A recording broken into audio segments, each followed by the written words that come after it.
भारत की अर्थव्यवस्था पानी के बुलबुले जैसी है। कुछ समय के लिए तो यह अच्छी तरीके से फूल रही है, फैल रही है, लेकिन इतनी ही जल्दी ये फट भी जाएगी। यह पूरी तरीके से डूब जाएगी और भारत की जीडीपी जो अभी छलांग मार रही है, यह धरती पर लेटी मिलेगी। बड़े बड़े देशों से टक्कर की बात कहने वाला भारत बहुत ही जल्द धूल चाटेगा। ऐसी ही बातें आपने खूब सुनी होगी।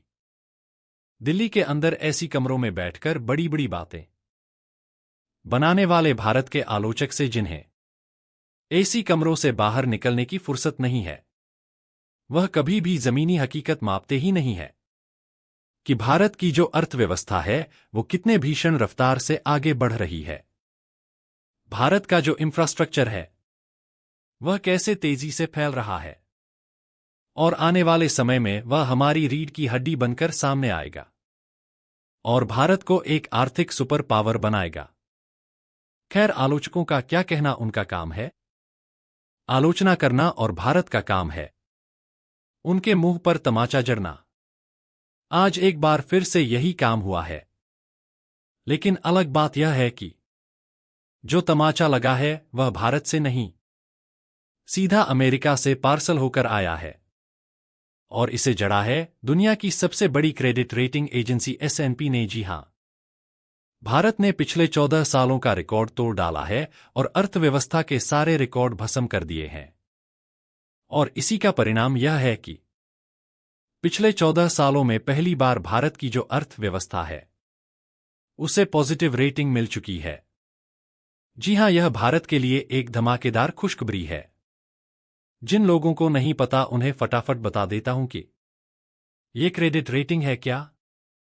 दरअसल आसान भाषा में कुछ ऐसा समझ लीजिए कि दुनिया भर के जो निवेशक होते हैं, दुनिया भर की जो तमाम कंपनियां होती हैं, वो किसी देश में अपनी फैक्ट्री लगाने से पहले या किसी देश में निवेश करने से पहले, पैसा इन्वेस्ट करने से पहले यह देखती हैं कि उस देश की क्रेडिट रेटिंग है। क्या वो क्रेडिट रेटिंग तय होती है उस देश की अर्थव्यवस्था की स्टेबिलिटी से, यानी कि उस देश के जो हालात है वह कितने स्टेबल है, वहां की जो पॉलिटिक्स है वह कितनी स्थिर है, सरकार कितनी स्थिर है। और इतना ही नहीं, उस देश की अर्थव्यवस्था बाहर से देखने में तो शानदार लग रही है, लेकिन कहीं अंदर से खोखली तो नहीं है।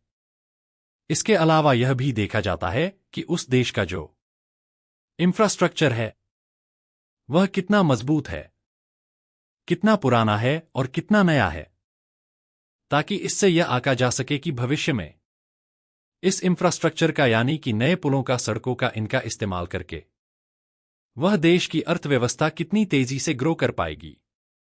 इन सभी को एनालाइज किया जाता है और तब उस देश को एक रेटिंग दी जाती है, जैसे कि BBB BB+ A+, AA- कुछ इस प्रकार की रेटिंग होती है।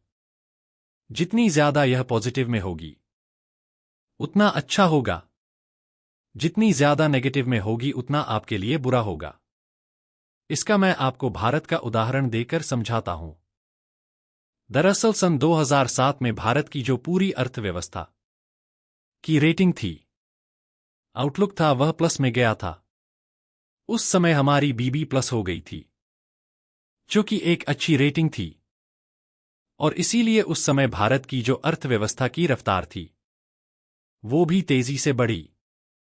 लेकिन सन 2009 आते आते यह तेजी से गिरने लगी और ये स्टेबल में चली गई। दरअसल ये तीन होती हैं, पॉजिटिव, स्टेबल और नेगेटिव। जो स्टेबल होता है वो बीच का होता है, यानी कि ना पॉजिटिव ना नेगेटिव, बीच का, यानी कि मिडिल ग्राउंड। खैर, उसके बाद हालात और बुरे हुए। 3 सालों के अंदर ही सन 2012 में भारत की जो अर्थव्यवस्था की रेटिंग थी, आउटलुक था, वो नेगेटिव में चला गया। वो BBB- हो गया, जो कि बहुत बुरा था।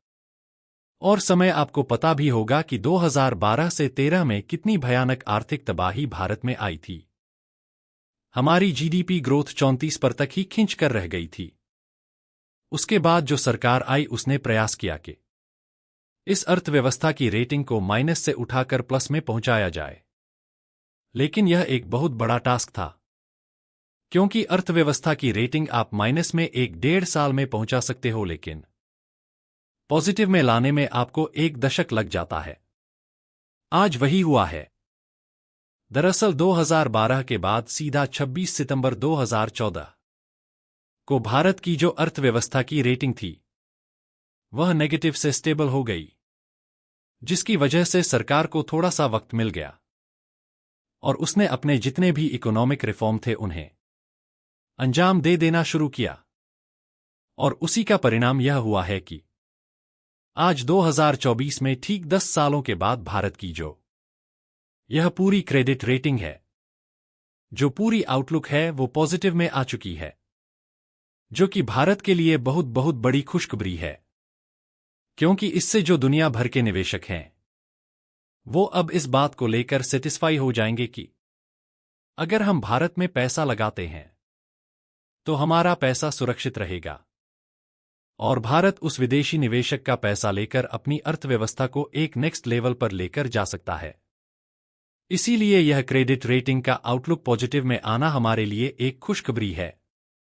दोस्तों, अगर यह वीडियो आपको अच्छा लगा है तो लाइक और सब्सक्राइब जरूर कीजिएगा।